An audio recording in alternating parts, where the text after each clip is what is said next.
Thank you for coming. So, visual perceptions, the main thrust of the talk is about the unusual fact that visual perception is academia is traditionally divided into two halves, two branches, the sciences and the arts and humanities. And as far as I know, perception is the only subject that exists in both halves, so it's mainly going to be about that. But before talking about that, we're going to, this is a handy way of summarising what studying perception is. The purpose of it is to answer this question, and Kurt Kofker is one of the Gestalt psychologists, and I'll talk about them a bit more later on. So before talking about visual perception in academia, I'm going to give you some examples where it arises in the culture at large, outside of universities and so on. This is the Thatcher illusion. It was this is some early research into face recognition, and you can tell the vintage of it from the image. They were taking pictures of public figures of the time, and altering them in various ways to see how that affects your ability to recognise the person. There's quite a few reasons for doing this, apart from for knowledge for its own sake. There's a medical reason, a neurological reason. There's a condition called prosopagnosia, which is face blindness. And what happens in this condition is it'll be caused by some sort of localised brain damage, stroke or something, and you become selectively blind, so you can see everything perfectly fine, but everybody's face looks absolutely the same. And it demonstrates one important thing about visual perception, which is that it's modular. It's not one task, it's a bunch of tasks. Another reason, which is research into face recognition by computers, artificial face recognition, this is obviously the early 80s. We're starting to see quite widespread technology that recognises faces, and it goes through customs, and it's on Facebook and so on. This is, so as I say, this circulated widely. The one that actually became a kind of pre-internet meme was this one on the left, and it didn't circulate because people were interested in face recognition technology research. It's because it was a kind of inadvertent political satire. These beautiful things are colour. There's no particular order for these things, by the way. They're added as they occur to random. Colour wheels are they're diagrams associated with colour theories, and a colour theory could mean anything from something that's pure science to something that an interior designer might use. These are all from the 19th century. Apparently the first colour wheel ever was devised by Newton, and that was to show that white light divides up into all the colours of the rainbow, the spectrum. The 19th century ones, they proliferated, and artists started to look at them, especially that one B, Chevreul's colour wheel. And Chevreul was a colour researcher who was responsible for ideas that seem kind of common sense now, like the idea that contrast matters. So he's the first person to notice and write down that the values of colours are contextual. Colours are different according to what's next to them, which seems utterly common sense now. But it took somebody to notice it for the first time. It was Chevreul who did it. He worked at a dye works, so he was a scientist working for a company that produced tapestries.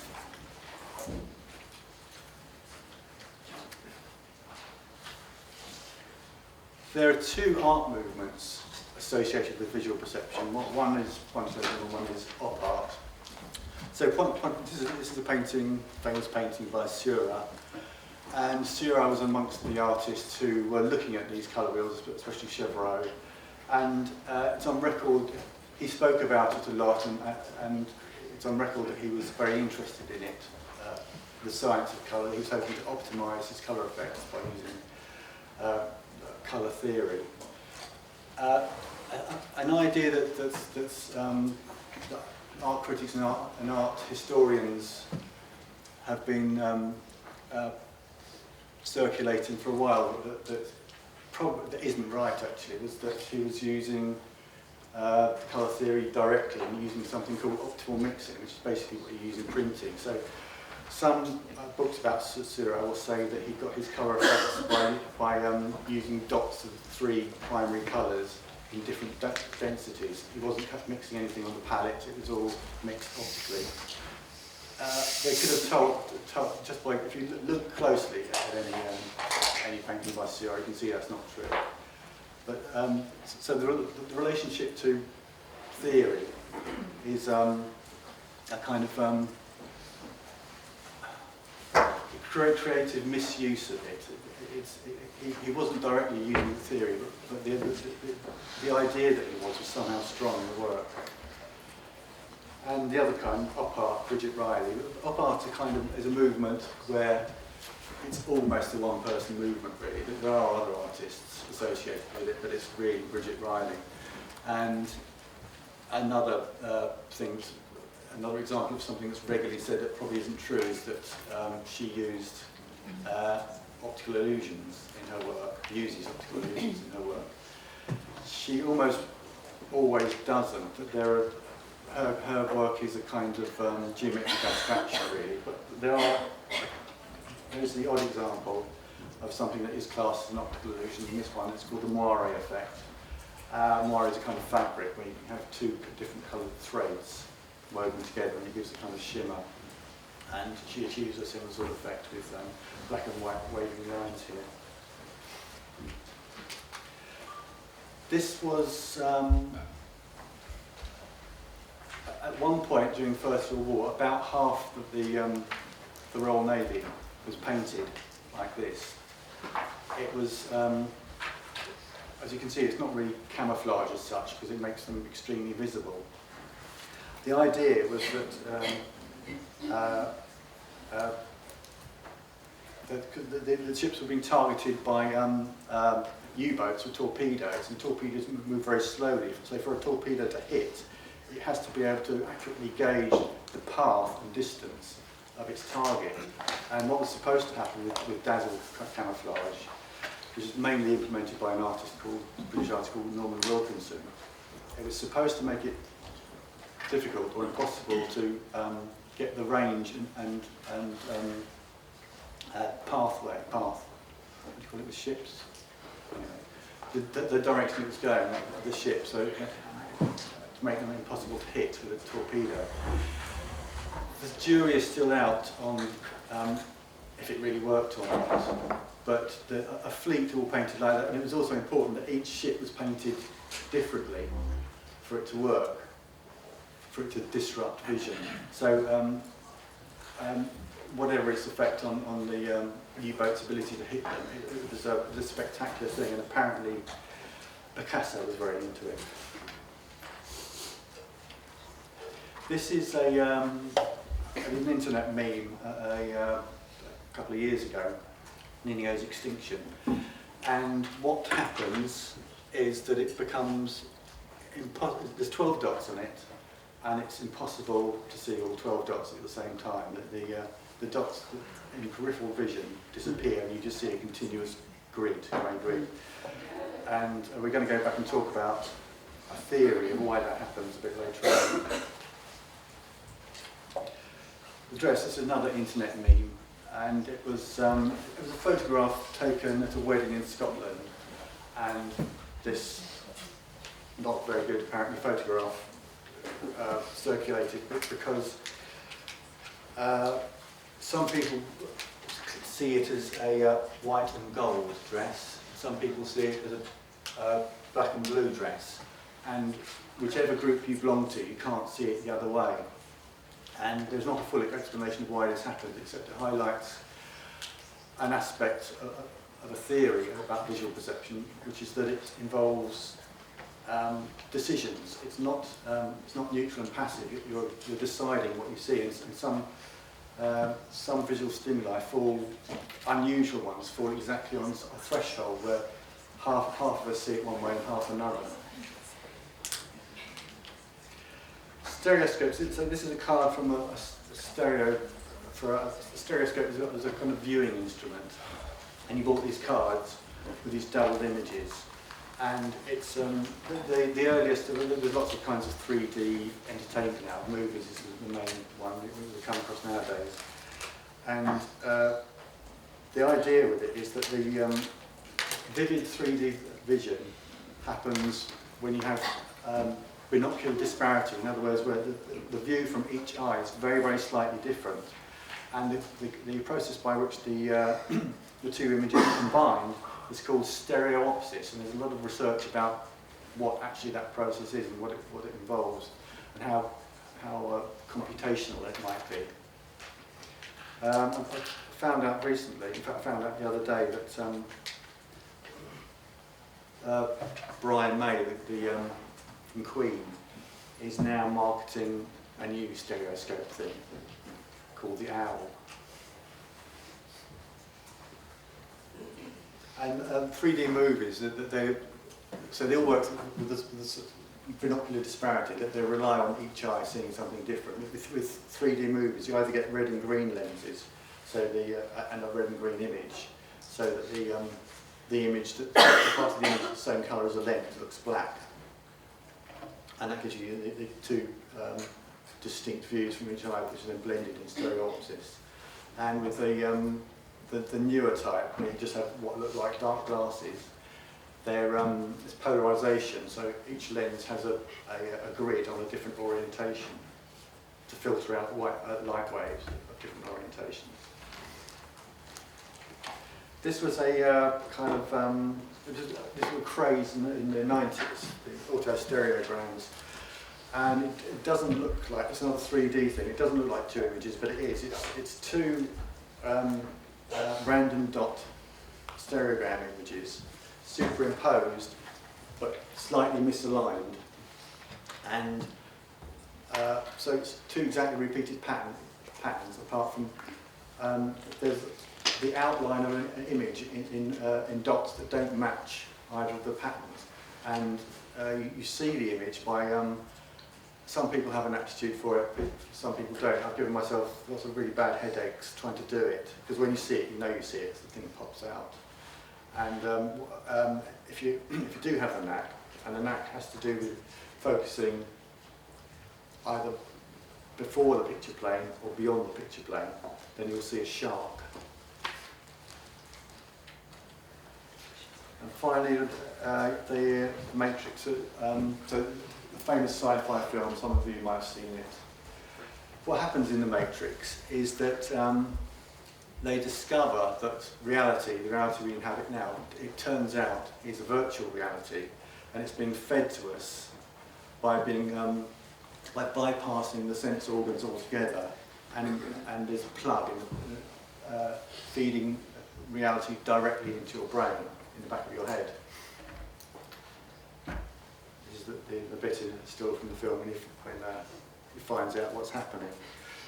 And this is actually, there's a thing in neurophysiology called specific nerve energy, which actually makes this a plausible idea. Specific nerve energy is that the nature of your experience is dictated not by the nature of the stimulus, but by the bit of the brain that's being stimulated. And the usual example of that is when you, the way you can demonstrate it to yourself quite crudely is in a dark room. If you prod your eye, you'll see flashes of light.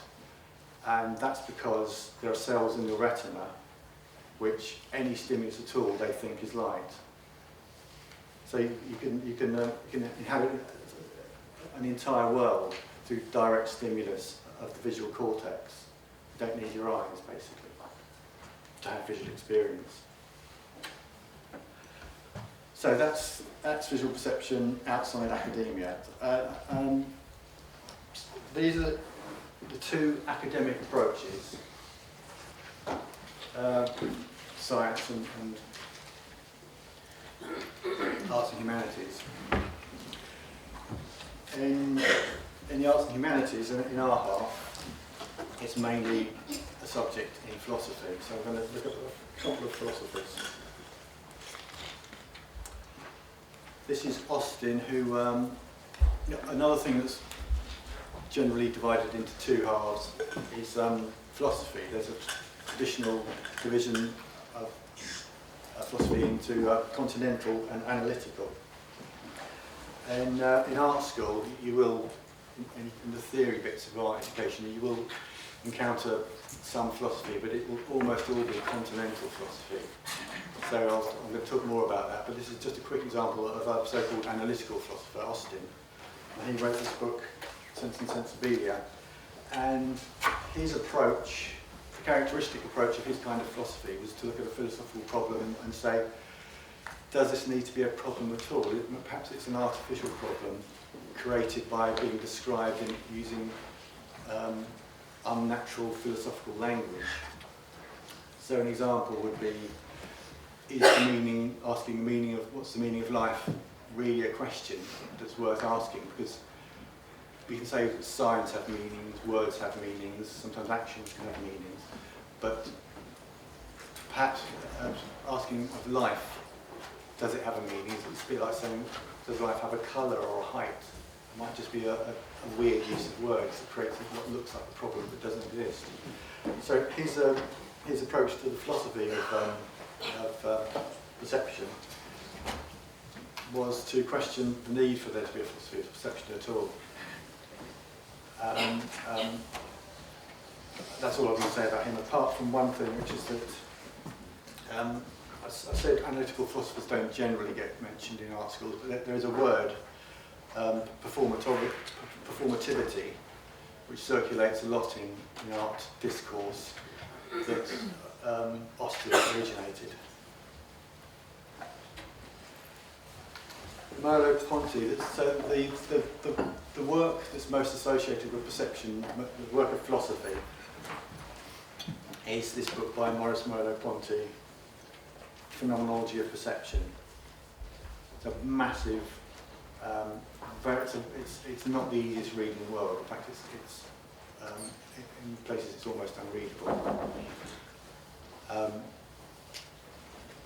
But it is the key work. It's if you talk to any philosopher about perception, this is the book they're going to start thinking of.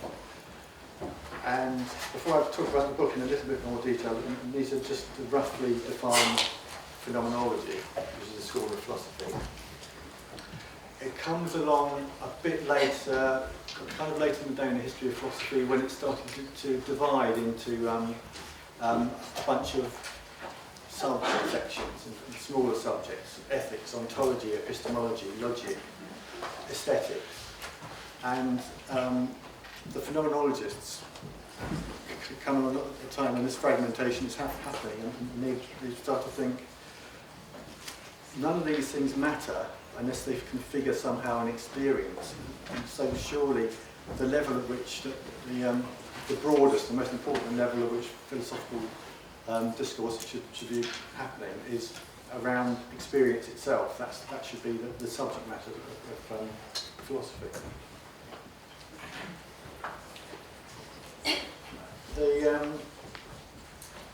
The book it's a kind of polemic. It's an argument against previous theories about perception. A lot in philosophy before then, and also very much against science. And Merleau-Ponty is actually extremely hostile to science. And he has quite a few problems with it. One main problem he has with it is that he thinks that it unnaturally divides perception up into bits, what he calls atomic sensations: redness, roundness, straightness, and so on and so forth. He says that science does that, and that it misrepresents perception. There's a classic, an example of that in the history of philosophy is the philosopher Bishop Berkeley. His description of what a cherry really is a list of the things that you can say are true of it. Its redness, its roundness, its sweetness, and so on and so forth. So that's an example of that in philosophy, but Merleau-Ponty says it's worse in science. And his answer to this is to pick up on the work of some group of psychologists whose psychology is all about perception, and they're the Gestalt psychologists. And Gestalt is sort of untranslatable. Sometimes people just say it means form, but it doesn't really. Like a lot of German words, it resonates widely, and it's come to mean in this country something like wholeness. So these are the Gestalt psychologists, Wertheimer, Kohler,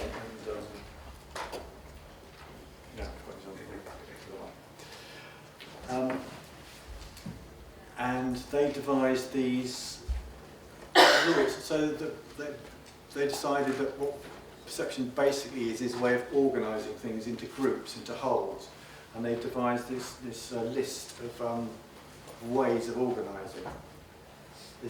The list, there's different versions of the list, and it comes in different lengths, but this is the shortest one basically.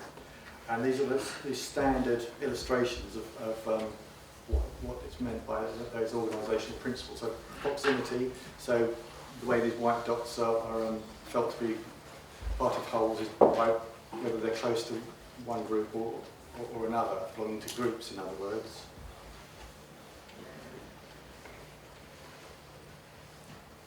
Similarity, so that we experience the red, the green and the white dots as separate and joined to each of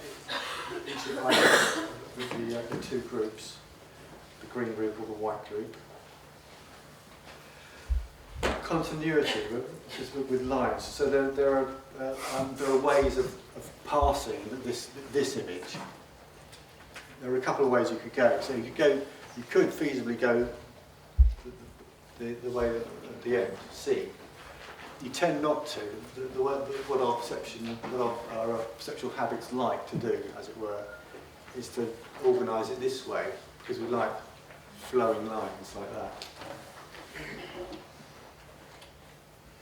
Closure, so we have no problem seeing a rectangle and a circle, even though they're not complete.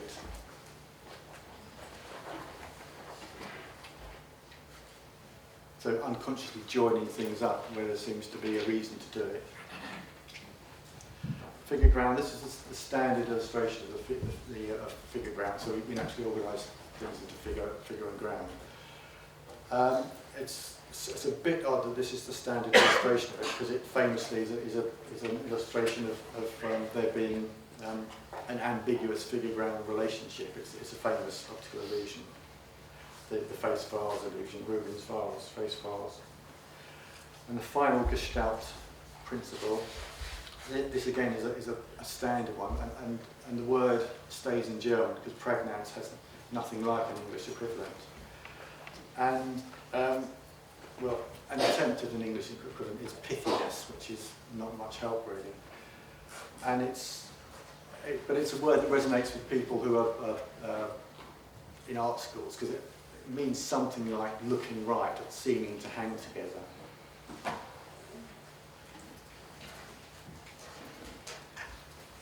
These are so-called. There was a time in art schools, in art theory, when Gestalt theory was applied directly to the way we think about art, largely through the work of this man, Rudolf Arnheim, who wrote this book. And this was in art schools up until, I think, the late 60s. It was a very standard text. And this is one of many illustrations from it. I put it in because I sort of don't really understand. I find it very appealing as an image, but I don't really see what he means by it. You seem to think that when you look at a square, you experience something like looking at a magnet under a sheet of paper with iron filings on it, some sort of radiating lines of force. As I say, I think I know what it's getting at, but then again, not.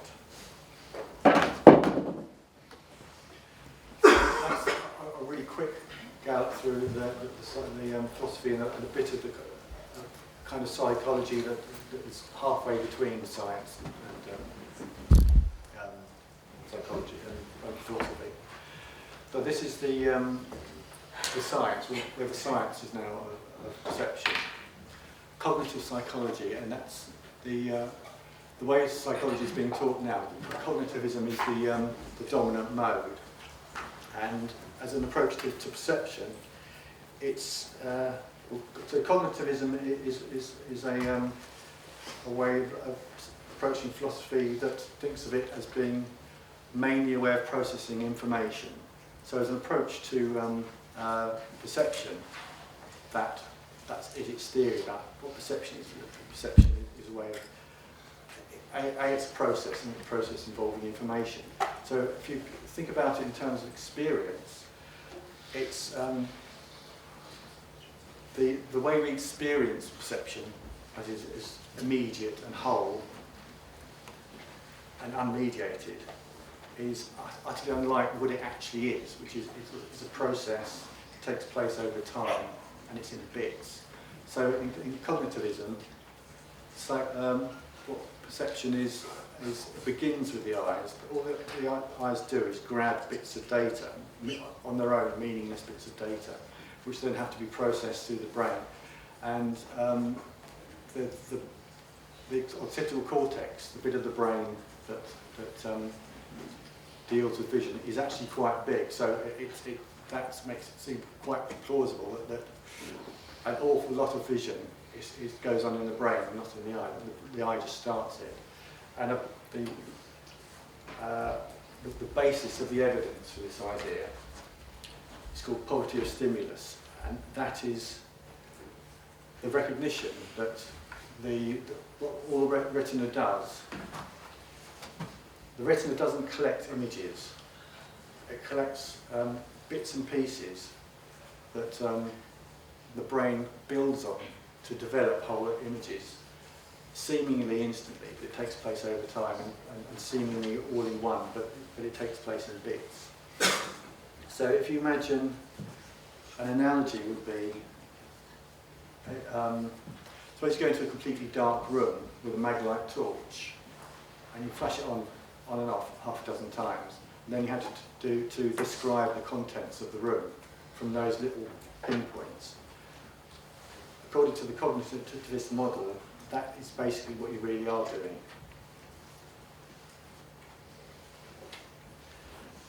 The history of it is a continuous tradition in the history of the subject. Subject begins with, it's generally called, or sometimes called, the Helmholtzian model, because it was articulated first by Helmholtz, and he summarised the view with this thing. He said perception is unconscious inference. So the huge cognitive effort that goes on in vision, he described as inferential. So it's a kind of reasoning, but you have no sense of it being an effort or of it happening at all. He was so within a continuous tradition. He's its originator, but actually the first person to articulate the idea at all was this man, Ibn al-Haytham, just a bit before the Battle of Hastings. And I'm going to read this out. So he said this in about 1030. In terms of naked sensation, sight perceives only the light and colour that are in the visible object. The remaining characteristics of visible objects, e.g. shape, size and the like, are perceived by sight not through naked sensation, but through reason. So the idea that perception is in large part, a cognitive process, a thinking process, kind of a rational process. And a much more recent articulation in summary of the same idea, Richard Gregory, perception is hypothesis. So that way of seeing it is that because the world that you perceive is built using rational processes, it's a hypothesis. It's your best guess about what's out there. and it can go wrong because the hypotheses have rules, which is why optical illusions are used as research models. We'll look at those in a second. So here's a couple of quotes just to compare and contrast Merleau-Ponty and the cognitivists through two different descriptions of how depth perception occurs.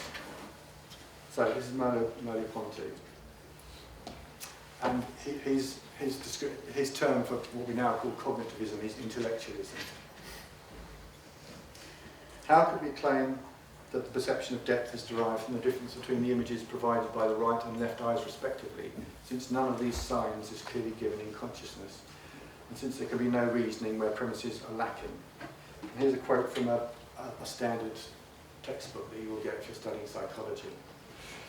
All the various monocular and binocular depth cues are combined unconsciously according to what prior knowledge tells us about probability of the current event. So perception is probabilistic, it's a guess. Making the wrong guess about the cause of visual input can lead to illusions. So basically, Merleau-Ponty doesn't accept that stereopsis, this process of combining two different views from each eye to get what you actually see. He sort of doesn't accept that it occurs. And here are a couple of standard illustrations of the cognitivist model. It's also called the top-down, bottom-up model. So bottom-up means the stuff that comes from the senses, what your eye is picking up, the crude, raw data. Top-down is the work that's done on that to build on that data, to build the world that you're currently consciously seeing. So that uses memory and probabilistic thinking. And another standard illustration of it. So perception is in the middle, sensory input coming from one direction, memory and knowledge coming from the other to build perception. Optical illusions, and this is sort of the final section of it, looking at optical illusions.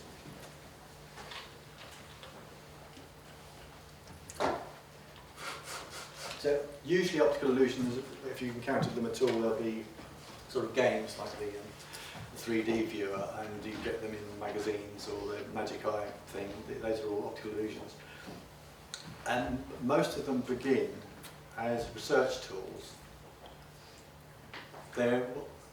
Psychologists are using them to try and figure out, what they're trying to do is figure out how successful perception works by reverse engineering it from examples of it going wrong but in a lawful way. So when something is seen wrongly all the time by everybody with healthy vision, it must pinpoint some aspect of the way vision works when it's working in a healthy way, in a normal way. And these are some mainly 19th century optical illusions, most of which still aren't really explained. And they tend to come with the names of the psychologists who devised them, Oppelkut, so the horizontal and vertical lines are of different lengths, but of the same length, but appear to be different.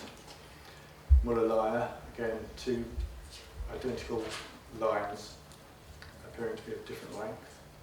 These are generally classified as distortion illusions for obvious reasons. Ponzo.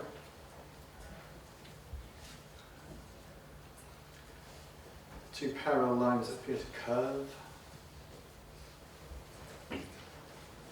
Parallel lines that appear to want to converge.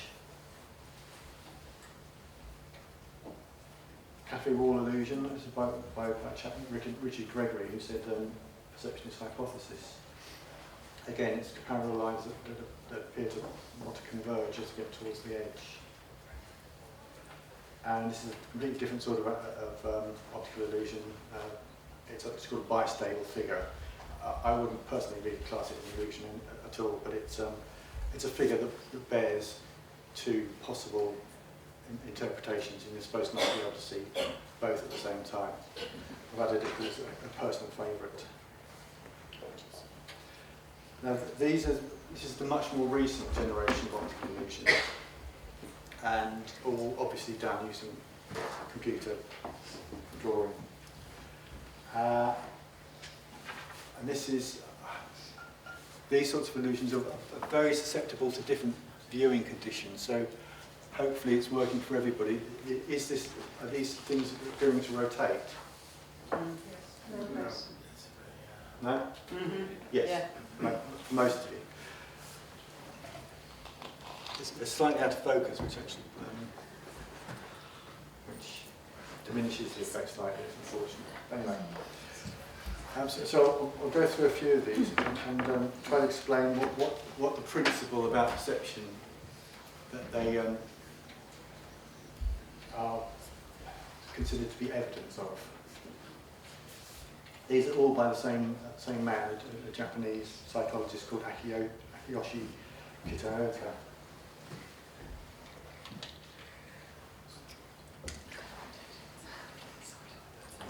And as you look at them, you'll notice that they are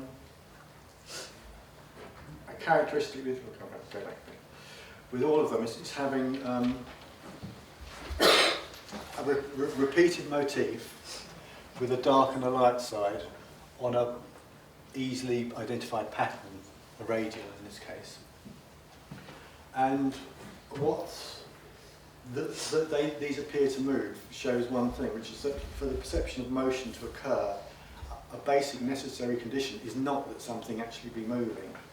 The basic necessary conditions for the perception of motion to occur is a thing in different, identifiably the same thing in different positions and in different relations to a light source. So what seems to be happening here is that because visual perception is modular, these seem to be connecting directly with a motion detecting pathway. And that pathway, even whilst your conscious vision can see that this is a pattern, that pathway, working sort of independently, thinks that these are not repetition. They think it's the same thing in different positions, and it wants to see it moving.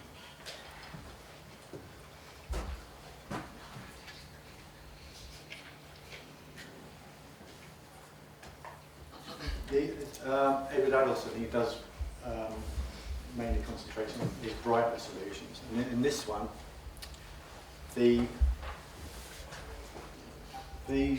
and this are exactly the same grey, but the grey is being adjusted by something called constancy. A more kind of dramatic illustration is this one, the Addison's checkerboard. So A and B are exactly the same grey. And what seems to be happening is that, I mean, demonstrably. So if you isolate A and B, you can see that they're the same grey.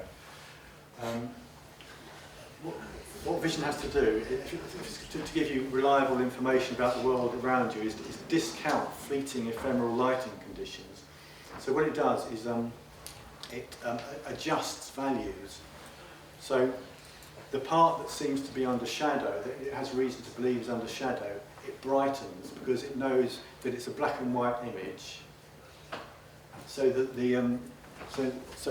it reasons, as it were, on its own that this must be lighter than that because it's the white one. So it turns it up. The cue for the shadows is more explicit here because it's actually illustrated, but with the more abstract one, it seems to be that the cues, the clues to there being a shadow have to do with these abrupt changes here. It's these sort of little things that get picked up.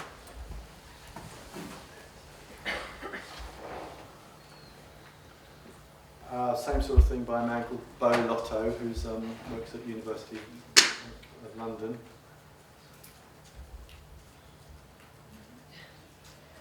The masking reveals that they're the same. And this is the last bunch of illusions.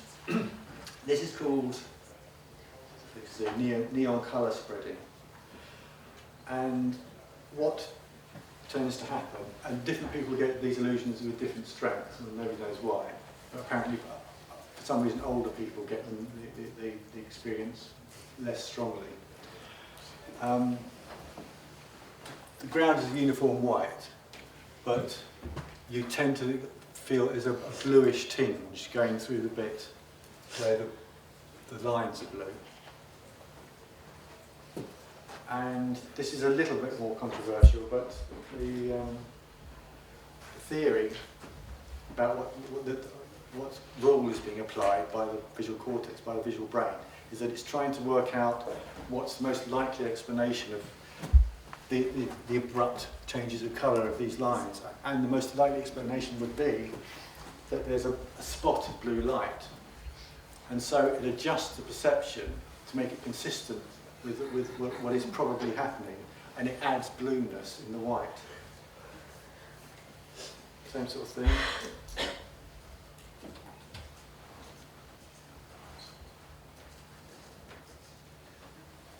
It also works kind of in reverse.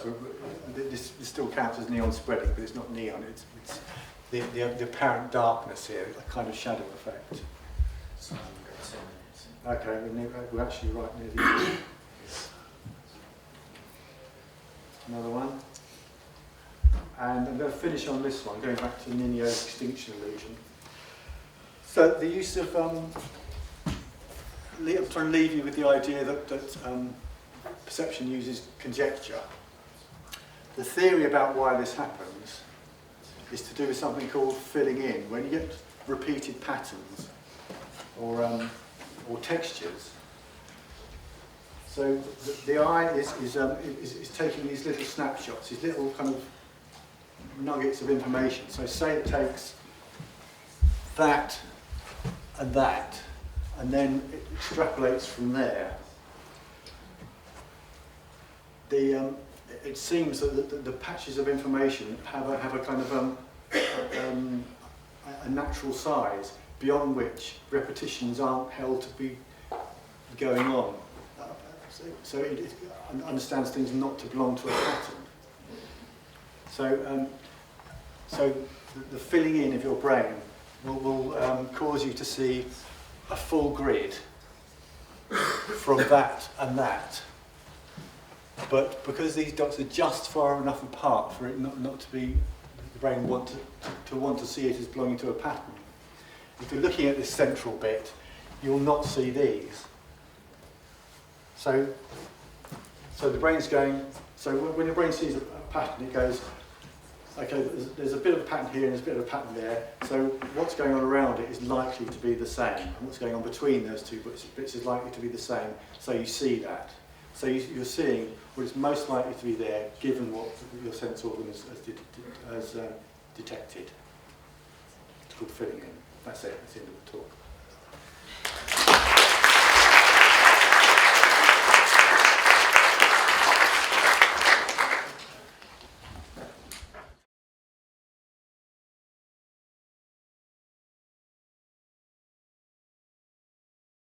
It's a bit basic, but I just wondered how much this research kind of impacts on your experience in the world generally. Like, are you able to constantly apply this? Well, it has a sort of kind of a poetic effect. When you know that something's happening in a roundabout way, it enlivens it. There's a name for it in literary theory, the estrangement effect, which is if you come back to something familiar in a roundabout way, you experience it more vividly. So so every now and then stopping and thinking, but because experience obviously has to feel completely immediate and instant, and reflecting every now and then that it probably isn't, according to this theory, which I think is the right one. Is enlivening. Yeah, right.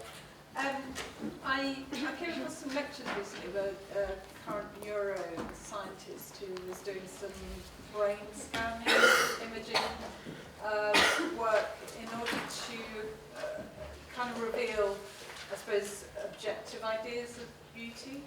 Yeah. And it seemed quite troubling, his conclusions, because they seem to really fly in the face of contemporary identity politics and what we're trying to sort of learn in terms of ideas of beauty. Well, so how does the social conflict with these more?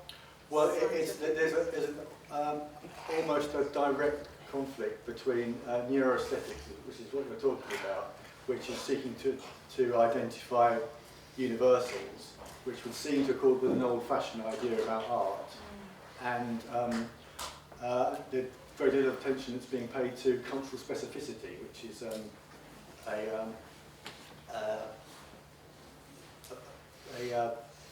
it's what people in the arts and humanities are most interested in now, and it's an unresolved conflict, and it's neuroaesthetics is let's face it, there is a little bit of an agenda behind it. People wanting to find a scientific basis for the idea that there is such a thing as an irrefutably great work of art. But there's the ideas around cultural specificity that also have their own agenda, and also remember the idea that everything's culturally specific. It doesn't include itself. Everything is culturally specific except for the fact that everything's culturally specific, which is a paradox.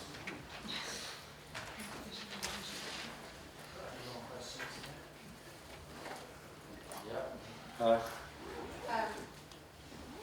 Do you know why they make you feel sick? Like, is there any kind of? Do you ever think? Do you ever cause those out? It depends which one and how. No. Well, it's probably like seasickness. Or maybe it doesn't make everybody sick, I guess. Yeah. No, I don't know why they make, but they do. And Why can't look at those very long without actually feeling like it will be to do with why you get sick in cars, and people say don't look out the window, look straight out the front, which seems to work. It'll be related to that, but I don't know about any research into it. But yeah, it happens. Is this thing that you were saying, sorry, is there anything else? Does this, you're talking about patterning in particular, the sexual dimension of that, and then talking about the idea of the social and it's neurological, but what this kind of reminds me a bit of this idea of only going to see a little section of a pattern. Is there any discussion of this in relation to, say, politics and things like the way, so I don't know, the obvious example is the way fascism would work visually as a sort of repetition, say, for instance, in the way that the films... There isn't a discussion of it because branches of academia don't get in the room very often together, very often. I mean, there should be all sorts of ways that it goes. I mean, there's so many discussions that could be had. I mean, just, for example, trying to get a neuropsychologist and a philosopher in the same room. I mean, you can't. There aren't. It's. I mean, I've actually just tried asking two for dinner on the same night, just to get them to talk to each other. Yeah. And their languages, they bridle it as soon as. So, well, this is in Sheffield University. So, a philosopher who's a Merleau-Ponty scholar, and a neuropsychologist who concentrates very much on Bayesian models, which is probabilistic thinking, perception. Both published, very well known in the field, both doing perception. Never heard of each other until I didn't know about this person. We worked in the same building. So yes, and this bleeds over into semiology, which is another way of thinking about vision, but yeah, knowledge silo is what it is, and knowledge, balkanised knowledge. I'm trying to do something about it, but I'm not Todd really. Right, have we got any more questions? Right, thanks very much. Right.